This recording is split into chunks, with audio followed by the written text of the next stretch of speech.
hope this car warm up. So there's been a shift.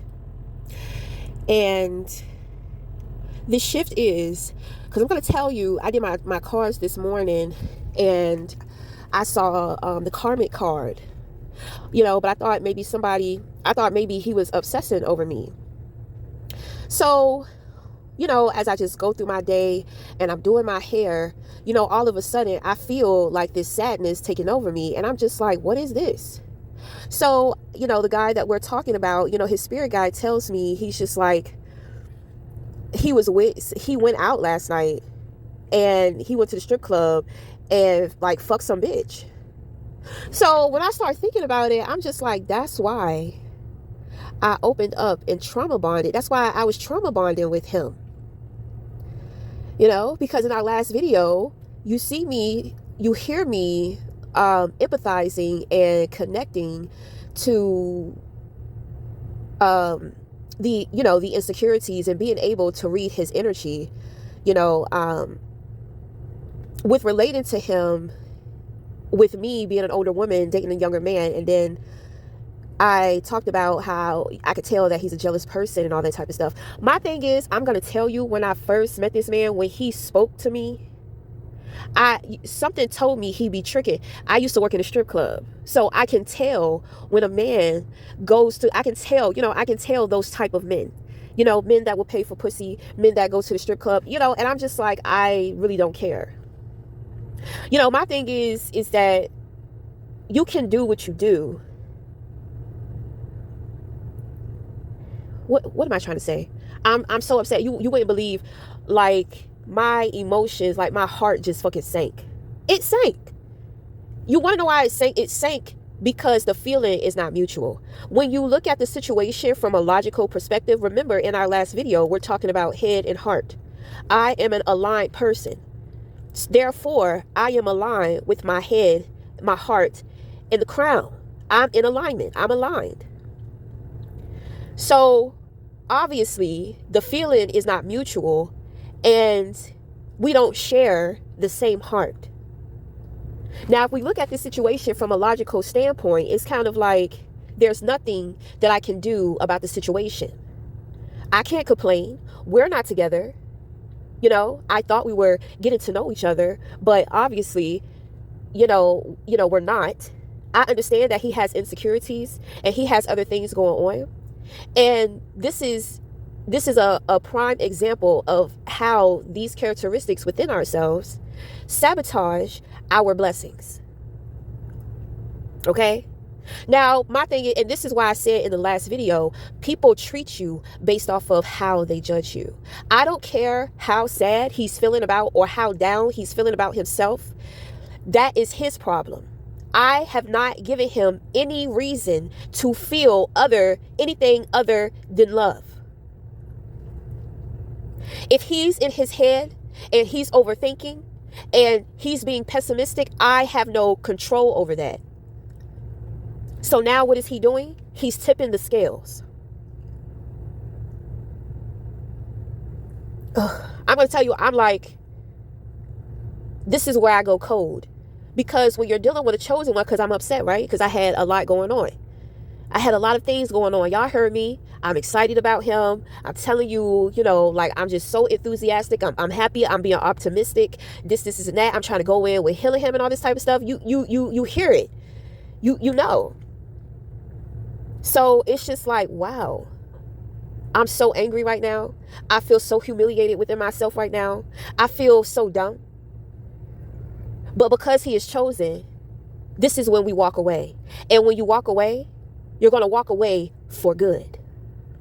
There is no misunderstanding, because the beginning of dating a chosen one is very sensitive.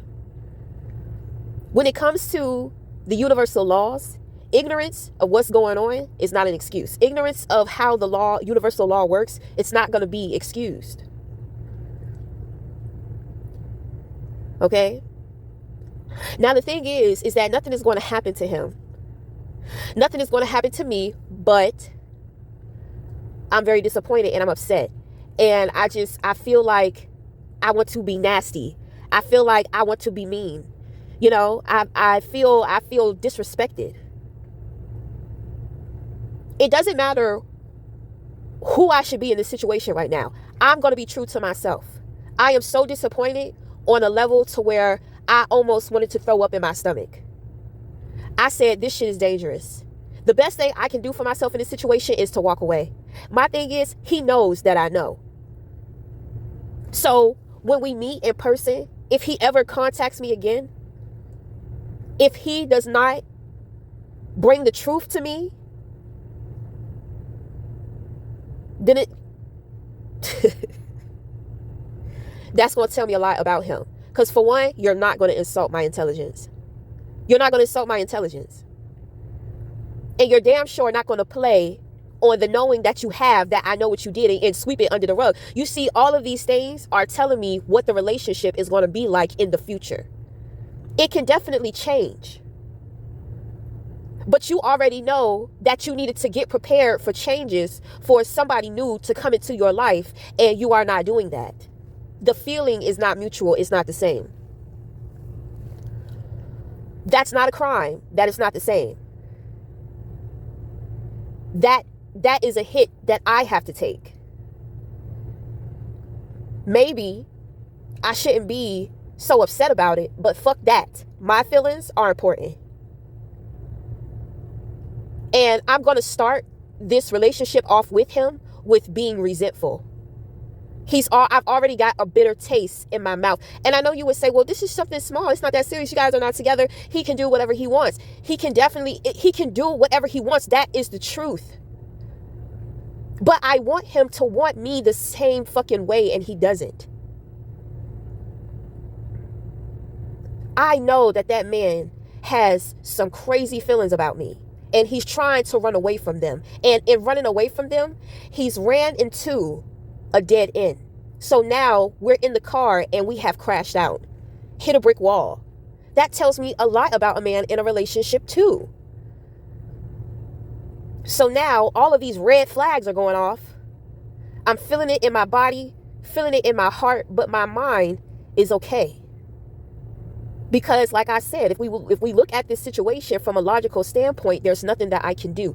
If there's nothing that I can do, the ball is not in my court. I already claimed for him to be in control. Look what he did. He doesn't deserve control. I don't want to fight for control. I want somebody that I can trust that doesn't mind taking control. I know who I am. I can take control or I could be submissive. It doesn't matter to me. But who are you? How true are you to yourself? Because it's very triggering, because my ex, we kind of started off the same way too. That was a disaster. I see disaster, and it has nothing to do with comparing situations from my past person to him. This is when I say a man is a man. It does not matter his fucking age. However, to me, he was better than most. But unfortunately, this is not a place to where we can settle. We cannot settle in here. There is no stability here. There's nothing here. It's not genuine. I'm pretty sure that the only thing that is going to, because now his character is about to be tested. He knows I fucking know. His character is about to be tested. If he tries to come to me and sweep it under the rug, if he does not tell me about this trick-ass time that he had, it's definitely over.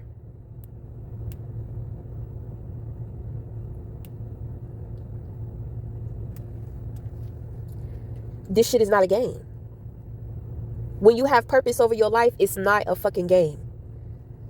That's why it's best to be in a healthy state within mental and emotional. If you don't know how to get there, if you don't know how to do that, if you don't open up, how can anybody help you? And then when you don't get what you want, and you have to face that you were the one that sabotaged it over something so petty and stupid, it's hard. It's hard to swallow that. He's a gift. But bitch, don't get it fucked up, because I am a gift too. And it's a beautiful thing to share the present. But he is not present. He is not sharing the present. We are not sharing the present together. He would rather share the present with somebody else.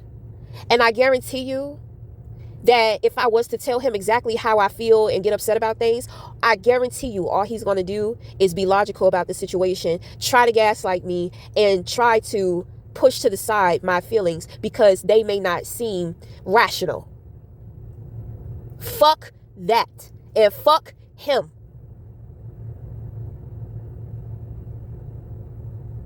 I deserve for a man to be honest with me.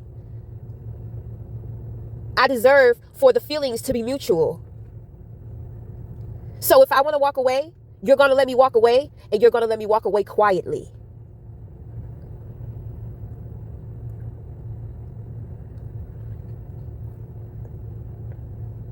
Right. So when I walk away, I can just take my L. I can cry about it. I can move on. You know, we have some experiencing to do. Okay? So, you know, he wants to explore his options.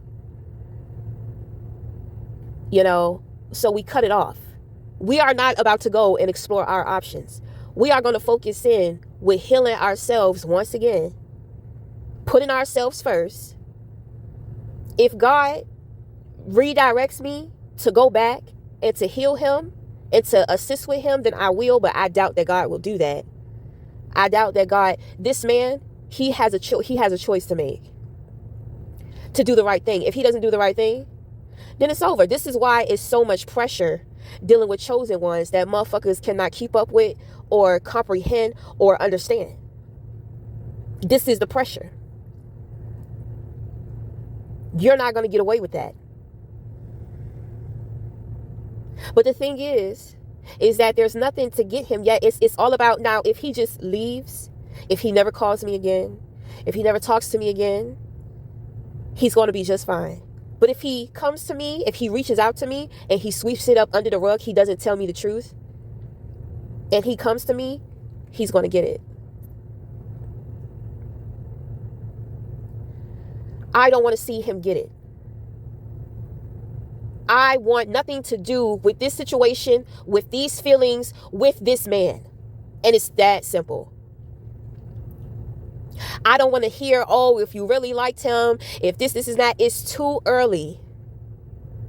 When we're dealing with purpose, it's sensitive, it's fragile. It's not this bullshit that's going on every day with these convenient relationships or these people getting with each other based off of what they have to offer each other. And when I say offer each other, I'm talking about in a worldly sense, credentials, jobs, cars, homes, stability in that way. Because at the end of the day, that's what everybody's looking for. You rarely meet somebody who is just in love with you, who wants you to where they see that you are enough. It doesn't matter what you have. It doesn't matter what you do have, what you don't have. It is about you. And for some people, you know, it's just not enough. Remember, we don't really know him like that. So it's kind of like, you know, his way of thinking may be completely different, you know, like like I told you, he's very logical. How can I be in love with you when you're in your head all the time? When you're running away from your heart all the time? You're only going to get half of me, which is the mind, which tells me that with you, I would have to be more mind over matter, which means that I would be in the same fucking situation that I'm in right fucking now. Another hamster wheel. Okay, so the thing is that we're going to cool off, focus in, and heal ourselves. And, I mean, we're not going to worry about him. Okay, so we're cutting the cord, speaking our truth, and now we are about to exit. Usually, when they run and you don't chase them or you walk away from them, that's when they come chasing you. I don't want to be chased. I hope that at least a month goes by before I hear or see him again. And I hope that when I do, I hope that he can tell me the truth.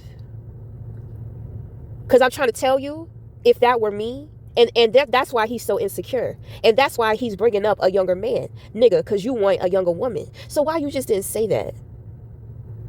You want to play around. So why you just didn't say that?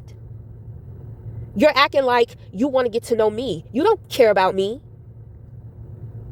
So are you trying to figure out what you can get out of me? What is it? Whatever it is, it's irrelevant. It doesn't matter now, and it's over. So let time pass. Let time pass. In the meantime, in between time, we focus on ourselves. This situation is dead, and it's up to him if he's going to transform it. Okay? So, until the next time, we'll talk again. Thank you.